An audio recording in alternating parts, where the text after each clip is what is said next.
Assalamu alaikum wa rahmatullahi wa barakatuhu, and welcome back to JALSA 2020, West Coast JALSA 2024. Today I'm joined by two converts who've joined the Ahmadi community. We have a brother Jose Velasquez, assalamu alaikum, and brother Ahsan, Faisal Ahsan. How you doing, brother? Alhamdulillah. How are you? I'm so glad to have you both here. First of all, I just want to talk a little bit about how were you first introduced to Ahmadiyya? That was a good question. I was first introduced by the Ahmadiyya movement I live in San Diego, so I was introduced by one of the members from the Jamaat over there. And he invited me to eat. I was initially already a Muslim. And I didn't find a specific mosque to go to, so I was like, I'm gonna give it a try. I went and I had a great experience, alhamdulillah, and now I'm here.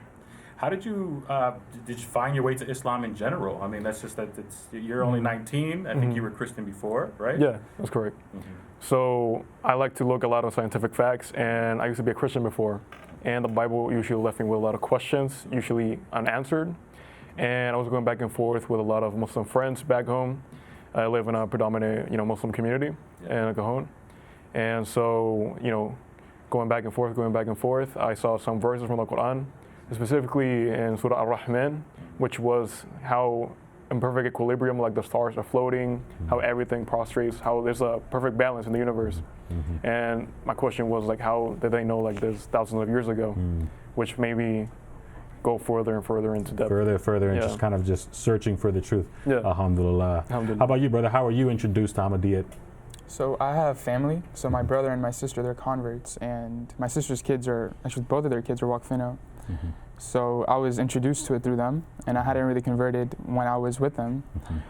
But they brought me into Jalsa. They brought me into their masjid. They brought me into their community. I got to see Jamaat and for what it is. I was lucky enough to meet Huzur in 2016. And through them, I'm actually blessed to know about this community and kind of integrate myself into it. Yeah, amazing. And so this is your first Jalsa? Alhamdulillah. Alhamdulillah. And so what have you noticed so far about this community that stands out maybe about the other Muslim communities, whether it's the information that you're hearing, maybe the way they conduct themselves, etc.? Well, since I came here, I slept here in the masjid, and everything from the moment I came in to the moment I, going to eat lunch and You're stuff. getting the full experience. Getting the full experience, yeah. Everyone has been really opening, everything they have opened, really friendly. Yeah. And I feel really at home. I don't feel any type of double face, kind of salam, you know what I mean, or anything. Yeah. It's good experience, genuine people, alhamdulillah. Yeah, alhamdulillah. I had this similar experience. I converted myself in 2020, but I came to JALSA first in 2019. And so I felt that very same thing. I came here, I felt so much warmness, so much love. And the speeches I thought were just incredible. I had so many questions afterwards myself. And so, and here I am today, sitting with you, another Latino brother that is actually converting to Ahmadiyya today. I hear you're signing Bayat today. Inshallah. And so we'll talk a little bit more about that as well. But how about for you? I think this is now your third or fourth Jalsa? Or? This is my third or fourth, you're right. Yeah, and so how are you enjoying the overall Jalsa session? I've gotten quite accustomed to it, and it's spiritually enlightening. I'm uplifted. Inshallah, next time I want to be a volunteer, do some service. As a new convert, I'm not really allowed to volunteer yet, but everyone feels really bad. But it's like always, I'm on a very spiritual high right now, and I could just feel it in the air when you're here. Yeah, there's been some incredible speeches as well. So outside of that in general, you've talked about the environment of JALSA. How's the food? Especially coming from you, you're Latino. How's that been for you? It's amazing. I love it. Yeah. And so today you're signing Bayat. Can you talk to me a little bit about why today and what's behind that? What's driving you to want to become an Ahmadi today, an Ahmadi Muslim? Well, since it's Jalsa, so it was a perfect occasion to do it here. Also because it's a bigger community here in Chino compared to San Diego, which I thought was a special event. Yeah. And for a special occasion, I thought it was adequate for it. Yeah, I think it's lining up with the stars. I think it's an incredible decision for you to do it today. Is it after this session? When are you signing? Inshallah, I think after lunch. Inshallah.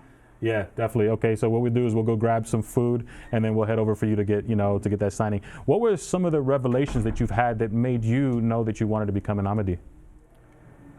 I would say I signed Bayat on May 18, 2024. And I would say the past couple days or the week before, it was probably unlike any week or any moment in my life. And the doors were opening, the signs were there, and it wasn't even on my own accord. Yeah. I felt as if it was, something was taking me there. And that's honestly, like I could never see myself doing it, especially when my family's so far from me and I'm not connected. But it happened, and I can't really tell you why. I can't. It was because it wasn't my doing. It just felt natural. I know on the day before my conversion, I was still nervous, particularly because of my family. What would they think? My whole family, they're very Christian, evangelical, etc. And so for me, it was the only thing that was left in the back of my mind is how will I explain this to them? I had a dream, some revelation, and I woke up the next day knowing that I wanted to convert.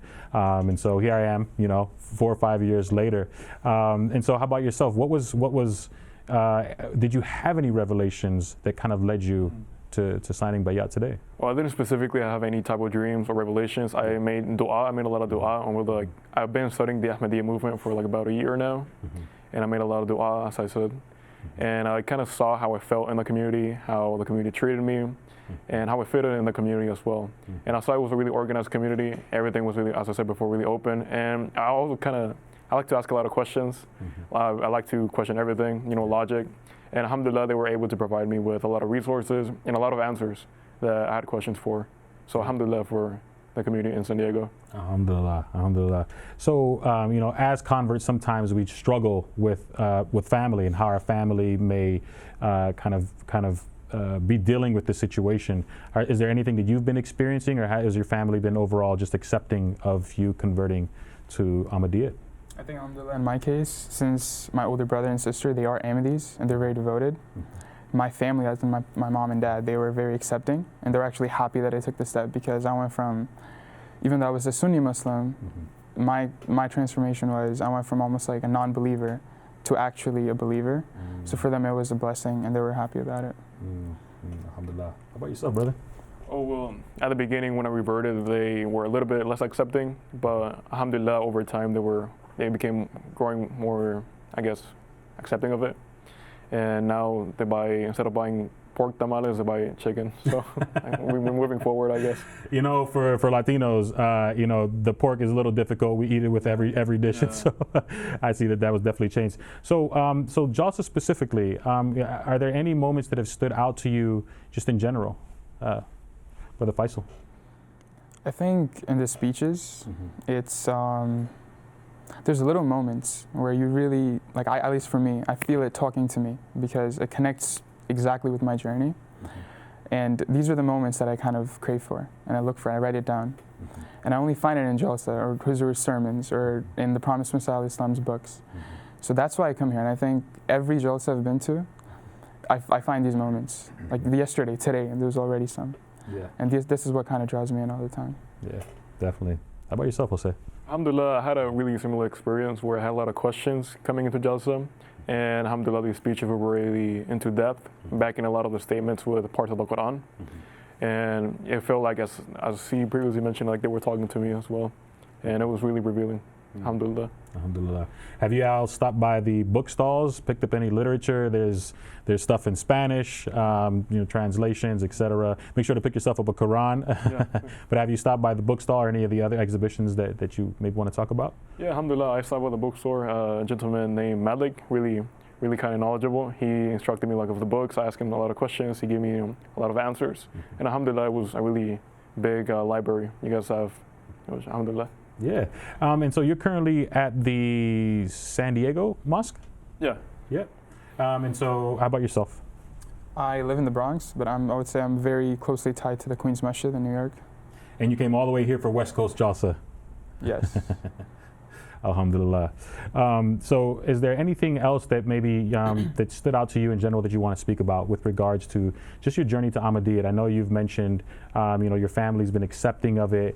I know you've mentioned that certain things stood out to you, but was there anything that maybe is coming to mind now after speaking that jogs your memory that you want to maybe talk about a little bit?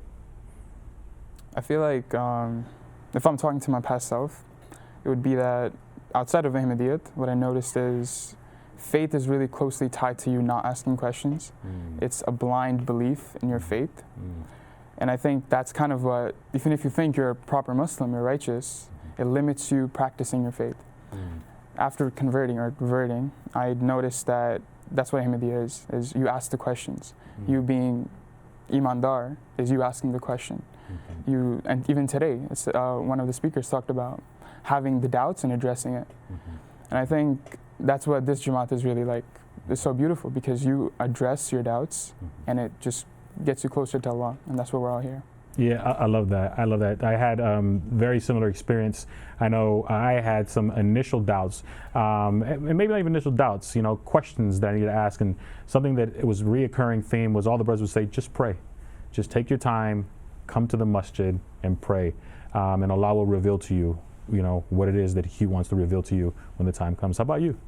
I had a similar experience as well, almost, where I had a lot of questions coming in. I had a lot of questions like about the movement. And because I was a Sunni before, I reverted, as previously mentioned, 3 years ago. And a lot of questions coming into the Ahmadiyya movement, which alhamdulillah, I made a lot of dua.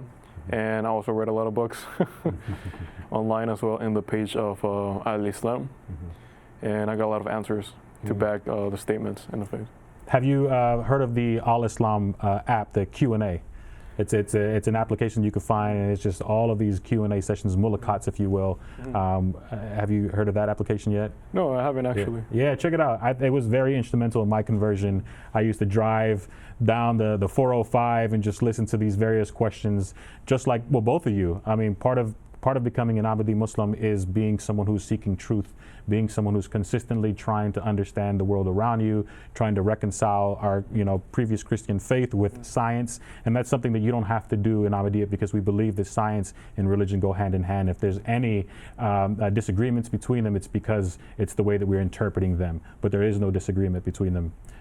So is there any final thoughts that you want to leave us with before we head to grab some food? Well, alhamdulillah, Jalsa has been a great experience, and I invite everyone to come and check it out, even if they're not part of the Ahmadiyya movement. The community overall is really welcoming, as I previously mentioned, and the installations, the accommodations, everything is really well organized. And I think I've had a really great experience. Inshallah, I'm going to come again next year, inshallah. Yeah, inshallah. How about yourself? I just want to say thank you for this opportunity, and I'm just very thankful to be here in this Jamaat and this event. Thank you. Yeah. Well, thank you both for joining, taking time out of your schedule. I know you. We just spoke to you about this earlier today, so I appreciate you coming up and just sharing with everyone at home a little bit about your story. These stories definitely matter. It touches the hearts of non-converts, people who may be learning about Ahmadiyya, but even people who've been Ahmadis for their entire life. They get to hear your conversion stories, and it's very inspirational for them at home as well. And so with that being said, we're going to go ahead and move to another segment. I just want to say assalamu alaikum wa rahmatullahi wa barakatuhu. And thank you so much for coming to West Coast Jalsa Salana 2024. Assalamu alaikum.